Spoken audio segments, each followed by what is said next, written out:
நமது அனுதின மன்னா ஊழியங்களின் வாழ்த்துக்களுடன் இன்றைய நற்செய்தி. பல வர்ணச்சுவர். இன்றைய வேதாகம பகுதி 1 பேதுரு 2ஆம் அதிகாரம் வசனங்கள் 4 முதல் 12 வரை.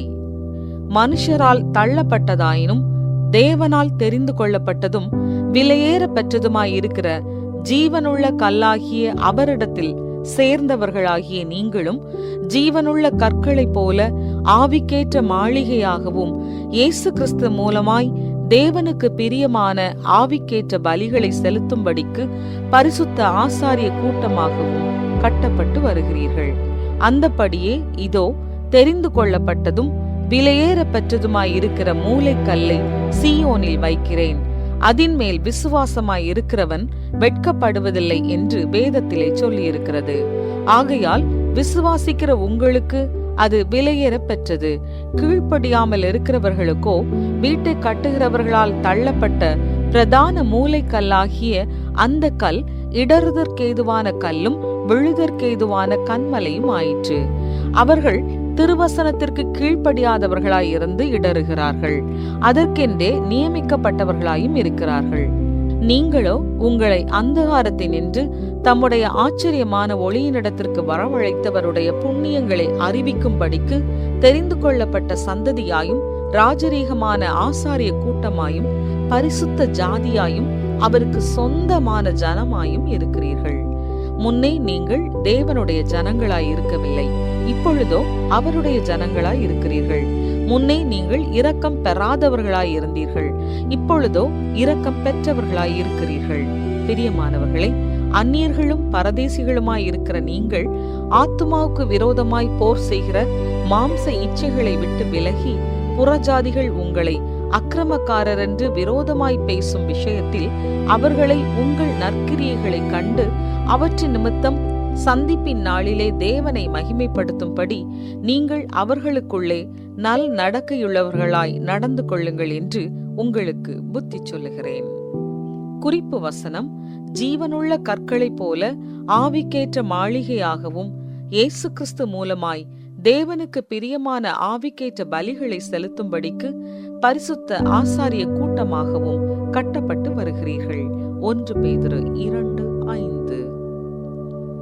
என் தோழி அவள் வரைந்து கொண்டிருந்த ஒரு வாட்டர் கலர் ஓவியத்தை என்னிடம் காட்டிய போது கேன்வாஸில் இருந்த சித்திரம் வேலூர் கோட்டையின் சுவர் என்பதை நான் அடையாளம் கண்டு கொண்டேன்.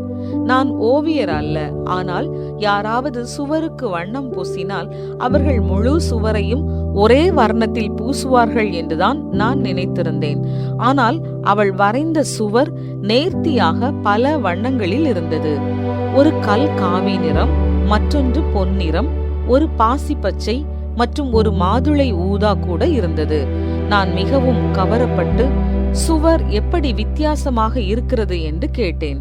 அவள் ஏனென்றால் ஒவ்வொரு கல்லும் ஒரு பாறையிலிருந்து வருகிறது, ஒவ்வொரு கல்லுக்கும் ஒரு தனிப்பட்ட நிறம் உண்டு என்று பதிலளித்தாள்.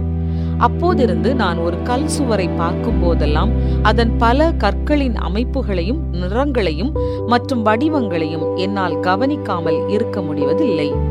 பேதுரு நம்மை ஜீவனுள்ள கற்கள் என்று அழைக்கிறார். என் தோழியின் ஓவியத்தில் உள்ள கற்களைப் போல நாம் ஒவ்வொருவரும் தனித்துவமானவர்கள். நாம் வெவ்வேறு பின்னணிகளை கொண்டவர்கள் மற்றும் பலதரப்பட்ட அனுபவங்களை பெற்றவர்கள். ஆனால் கட்டிடத்திலிருந்து ஒதுக்கப்பட்ட கல் போல நாம் தனிமையில் வாழ வேண்டும் என்று அர்த்தமல்ல. மாறாக தேவன் நம் ஒவ்வொருவரையும் தேர்ந்தெடுத்து நம்மை ஒன்று சேர்த்தார். ஒரு தனிப்பட்ட கல்லால் ஒரு சுவரை கட்ட முடியாவிட்டாலும் தேவன் நம்மை ஒன்றாய் இணைக்கும் போது அவர் நம்மை ஆவிக்குரிய மாளிகையாக கட்டி எழுப்புகிறார். மூலைக்கல்லாகிய ஆண்டவராகிய இயேசுவால் ஒன்றுபட்ட நாம் தெரிந்து கொள்ளப்பட்ட சந்ததியாகவும் ராஜரீக ஆசாரிய கூட்டமாகவும் பரிசுத்த ஜாதியாகவும் தேவனுக்கு சொந்தமான ஜனங்களாகவும் மாறுகிறோம். நாம் நிராகரிக்கப்பட்டதாக உணரும் போது அல்லது எங்கும் பொருந்த முடியாத அளவுக்கு வித்தியாசமாக இருப்பதாக உணரும் போது பேதுரு சொல்வதை நினைவில் கொள்வோம்.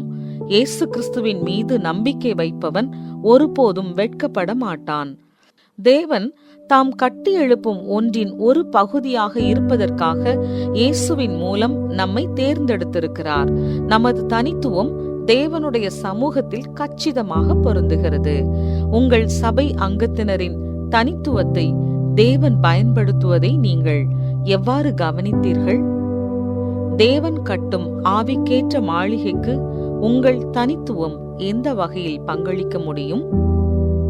அன்புள்ள ஆண்டவரே, என்னை வண்ணமயமாகவும் தனித்துவமாகவும் உருவாக்கியதற்காய் உமக்கு நன்றி. நீர் எனக்காக தேர்ந்தெடுத்த இடத்தில் என்னை நிலைநிறுத்தும். நீர் விரும்பும் வழியில் நான் வாழ விரும்புகிறேன். எனக்கு உதவும். ஆமென்.